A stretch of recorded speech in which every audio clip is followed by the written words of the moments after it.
Assalamualaikum, selamat sejahtera. Saya Khairunisa binti Jainuddin akan membentang dengan tajuk reformasi pentadbiran awam untuk subjek GM 3043 pembangunan organisasi bagi semester Julai 2021/22 dalam kurungan JJ 212.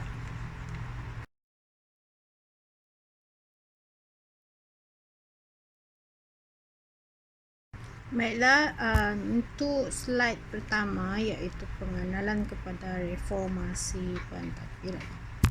Reformasi pentadbiran ini telah berlaku di negara kita, iaitu Malaysia sejak dahulu lagi, di mana sejak merdeka pada tahun 1957, reformasi ini sebenarnya adalah merupakan salah satu usaha yang berterusan untuk sentiasa memastikan pembangunan pentadbiran negara itu sentiasa berkembang maju selaras dengan peredaran zaman.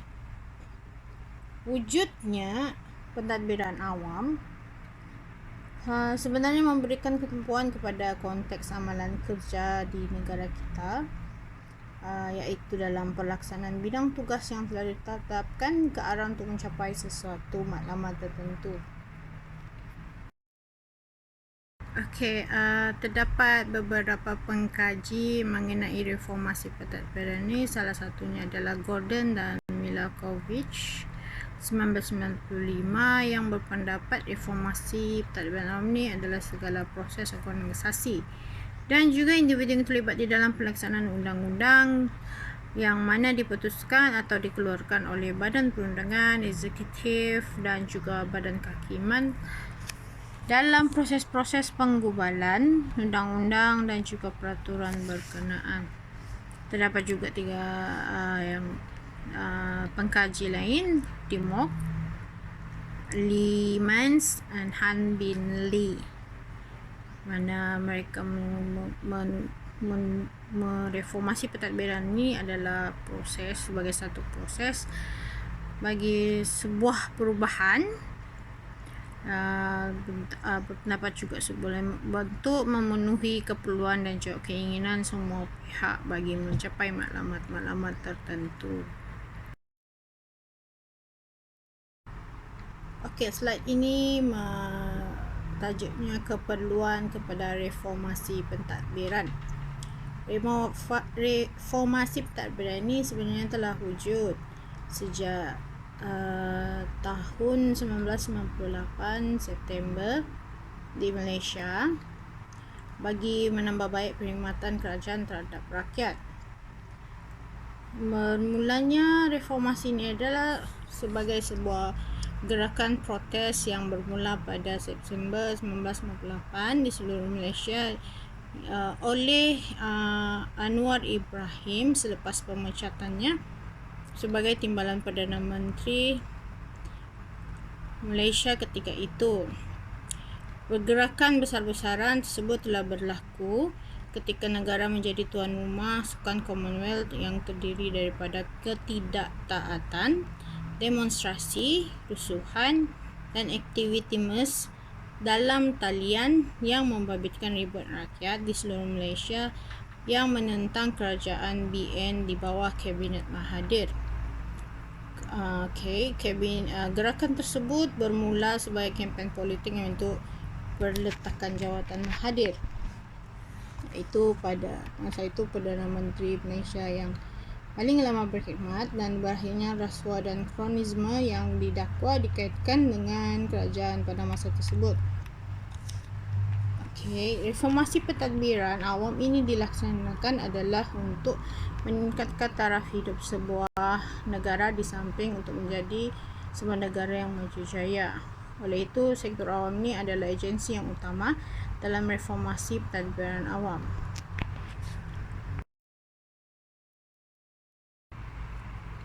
Slide yang ini bertajuk bentuk-bentuk reformasi pentadbiran awam.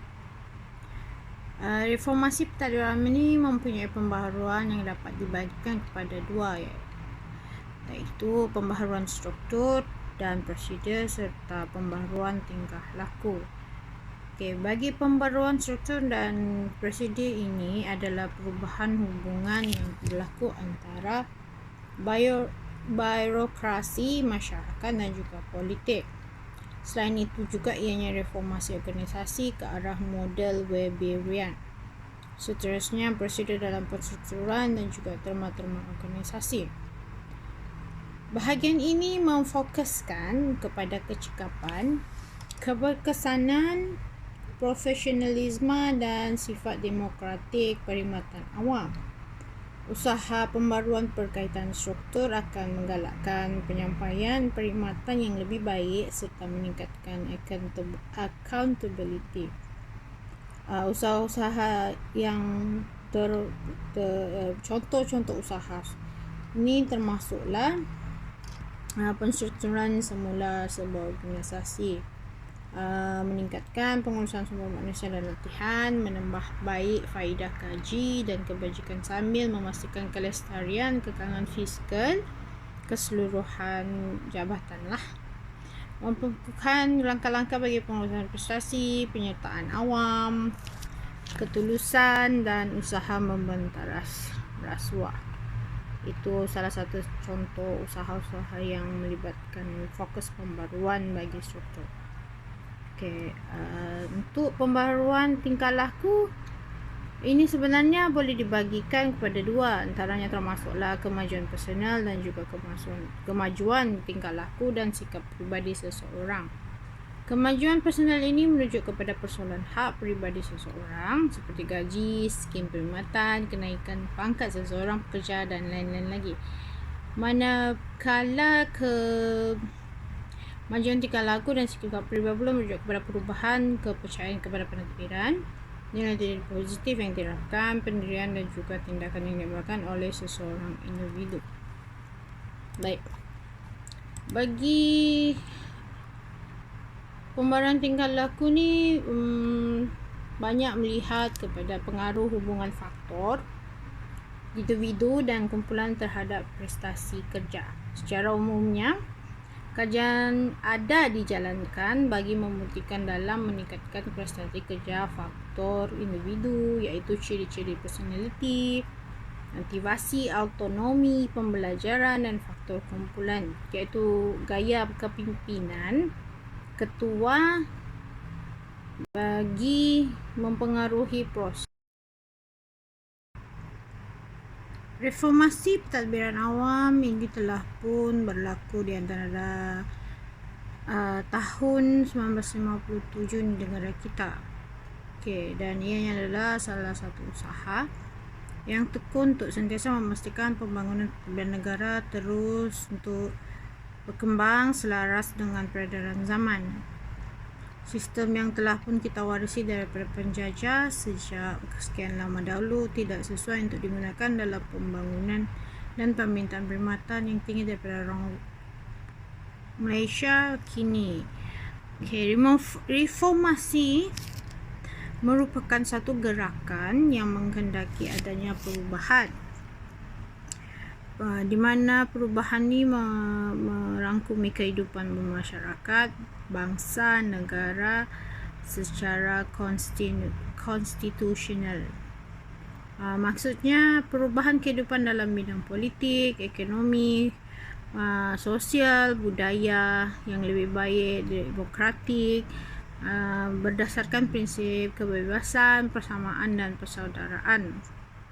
Gerakan reformasi lahir sebagai jawapan atas krisis yang melanda berbagai segi kehidupan, termasuklah krisis politik, ekonomi, hukum, krisis sosial, dan merupakan faktor-faktor yang mendorong lahirnya gerakan reformasi. Bahkan krisis kepercayaan telah menjadi salah satu indikator yang menentukan reformasi ini dipandang sebagai gerakan yang tidak boleh ditawar ataupun perlu sokongan sepenuhnya daripada gerakan ini untuk perubahan sistem pentadbiran awam. Okey, terdapat 3 fasa reformasi pentadbiran, iaitu fasa pertama melalui peralihan pentadbiran awam di Malaysia yang di mana John D. Montgomery dan Milton J. Eastman cuba untuk menyerahkan laporan penyidikan mereka mengenai pentadbiran negara ini pada tahun 1965.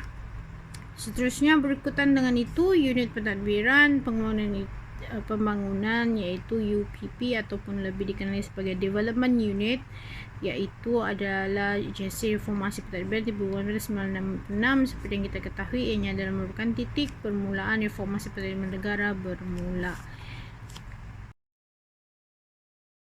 Seterusnya, bagi fasa kedua dalam reformasi pentadbiran awam, iaitu fasa kedua pentadbiran Malaysia ini bermula dengan MAMPU, iaitu unit pemodenan pentadbiran dan juga perancangan tenaga manusia.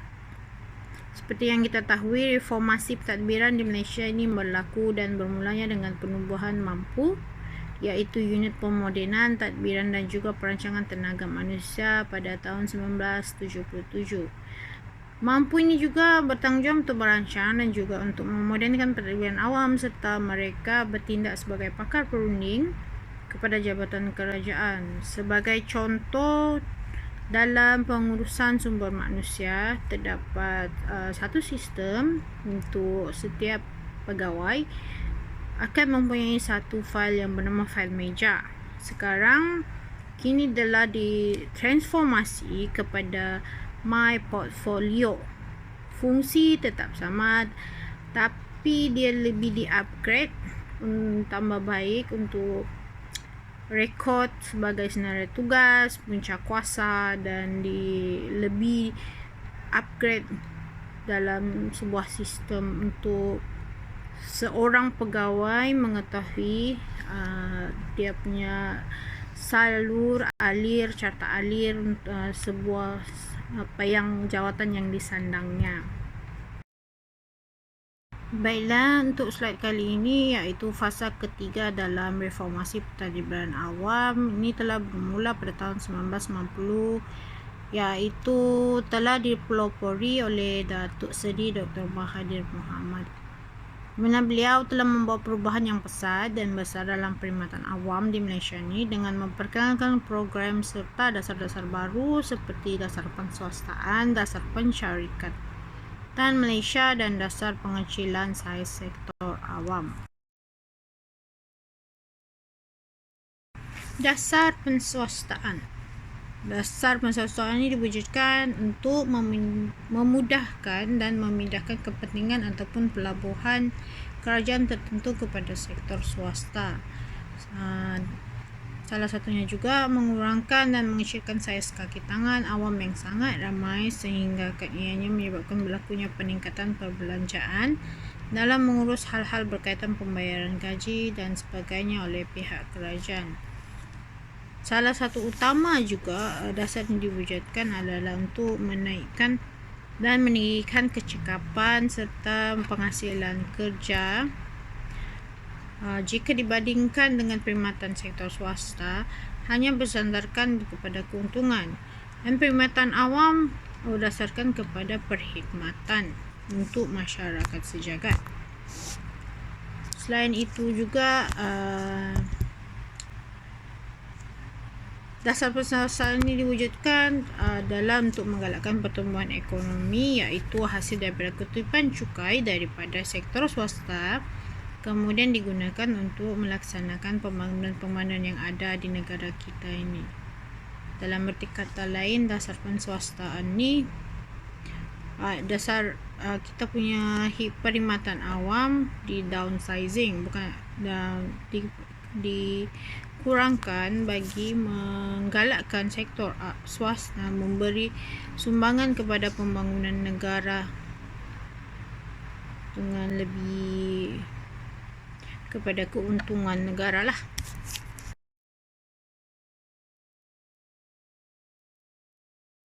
Dasar Pensyarikatan Malaysia.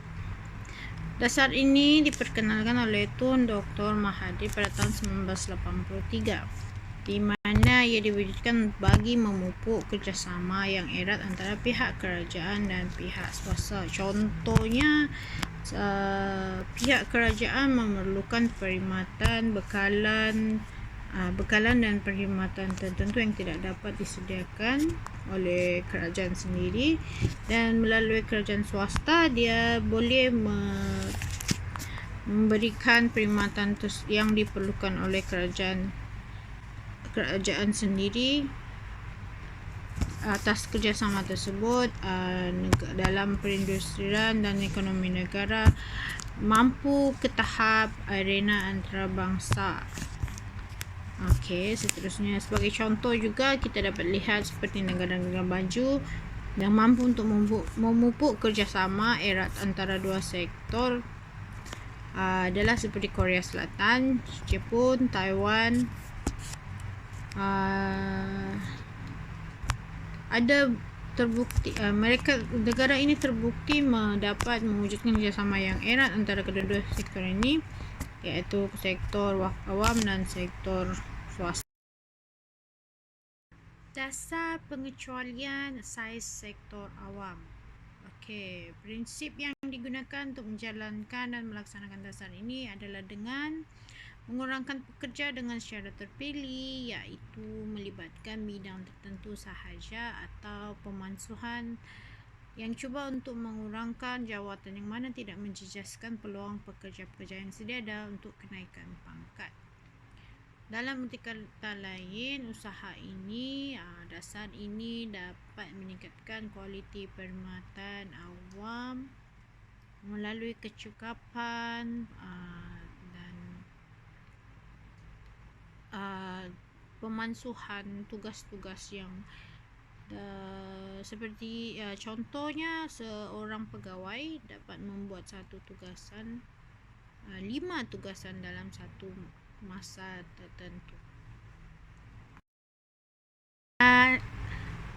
Untuk slide yang terakhir adalah sebagai kesimpulan. Kesimpulannya secara keseluruhannya, reformasi pentadbiran di Malaysia ini banyak membawa perubahan ketara dan positif, memberi perubahan kepada gerak kerja dalam sektor awam. Juga perubahan reformasi pentadbiran pada hari ini memberikan kita impak dan kerjaan yang besar, di mana negara kita akan semakin maju tanding dengan negara-negara maju yang lainnya dalam segi pentadbiran, sistem pentadbiran. Perubahan ini juga mendorong kepada kemakmuran negara kita, iaitu Malaysia. Sejujurnya, reformasi dan inovasi dalam sistem pentadbiran adalah penting untuk mewujudkan sebuah kekhidmatan awam yang cekap, berkesan. Dan sejauh mana cekap dan kebersihan sebuah kerajaan dan pentadbirannya akan bergantung kepada penilaian dan prestasi masyarakat terhadap mutu penyampaian perkhidmatan agensi kerajaan. Seeloknya reformasi pentadbiran ni kena selalu di-revise semula, dikaji dan ditambah baik. Last dari saya. Assalamualaikum.